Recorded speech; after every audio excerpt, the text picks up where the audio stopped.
So the nurse is not speaking in verse, and quite often the prose is, I don't know very much about the prose, to be honest, I'm not an expert, but I do think that it's quite often employed when there's really rude, very comic, quite broad comedy stuff going on, and this is certainly the case here.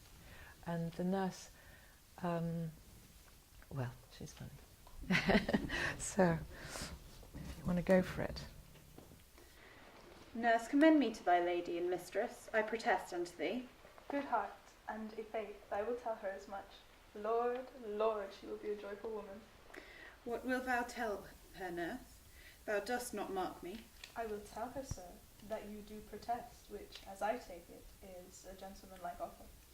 Bid her devise some means to come to Shrift this afternoon, and there she shall at Friar Lawrence cell be Shrived, I think that is, yeah. And married. Here is for thy pains. No, truly, sir, not a penny. Go to, I say you shall. This afternoon, sir? Well, she shall be there. And stay thou, good nurse, behind the abbey wall. Within this hour my man shall be there with thee, and bring thee... Shall be with thee. Sorry? That's okay. Shall Within be this thee. hour my man shall be with thee.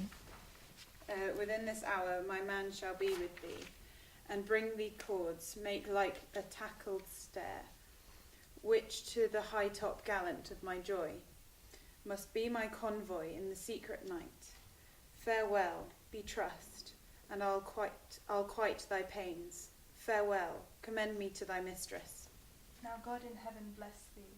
Hark you, sir. What sayest thou, dear nurse? Is your man secret? Did you ne'er hear say 2 men keep counsel, putting one away? Warrant thee, my man is true as steel. Well, sir, my mistress is the sweetest lady. Lord, Lord, when 'twas a little prating thing. Oh, there is nobleman in town, one Paris, that would fain lay knife aboard. But she, good soul, has as lief see a toad, a very toad, as see him. I anger her sometimes, and tell her that Paris is the properer man, but I warrant you, when I say so, she looks pale as any cloud in the versal world. Doth not Rosemary and Romeo begin both with a letter? Ay, nurse.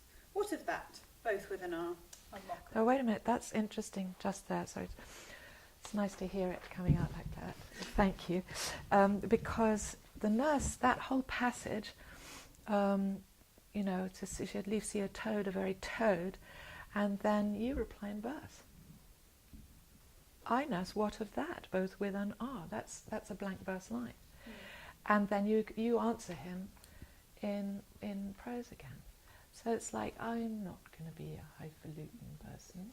No, take this. This is how we talk in my part of the world. Mm-hmm. And so it's a lovely combination, but you have to point up the rhythm and the iambic pentameter. Basically, it's just this pulse that goes through everything. You're doing good. Where should we start? I anger her sometimes. I anger her sometimes, and tell her that Paris is the properer man. But I'll warrant you, when I say so, she looks pale as any cloud in the versal world. Doth not Rosemary and Romeo begin both with a letter?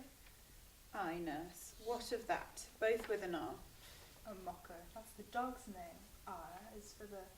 No, I know it begins with some other letter. She hath the prettiest sententious of it, of you and Rosemary, that it would do you good to hear it.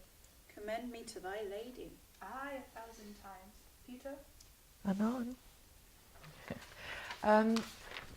Is this the only scene in all of Shakespeare where one person speaks first and the other speaks? No. It happens in King Lear, for example. And she's right in the sense it's a class thing. Prose is, we don't stop and think about how we talk. We just talk. When I teach iambic pentameters, I always say to students when I'm doing a poem, we do not speak in a monotone. For example, she and I both lived in America. Americans say the White House. You say here, insist on saying the White House. And I say, no, the place where the president lives, the White House. We say weekend. You say weekend. Right? So there's something about, and she and I are both bi-coastal in a sense. We've lived in the UK and we've lived in the US, about the ways in which we stress language differently. And she's right, we think that prose is used for common scenes or comedy scenes, but I think there's something more sophisticated going on. I've never been able to quite figure it out. But we do have, you're right, she's saying, I'm not going to speak in your high-fluting language. That's exactly what she's doing. Yeah. So we're getting a sense of, Shakespeare's very class-conscious, as you know. So one of the things we're getting here is the pushing and shoving in class. It's an interesting point. Yeah, which, I mean, it's not just Shakespeare class conscious, the whole of that world was class conscious. So he's reflecting, he's putting the mirror up to nature as he had it in front of him. But that's lovely, thank you.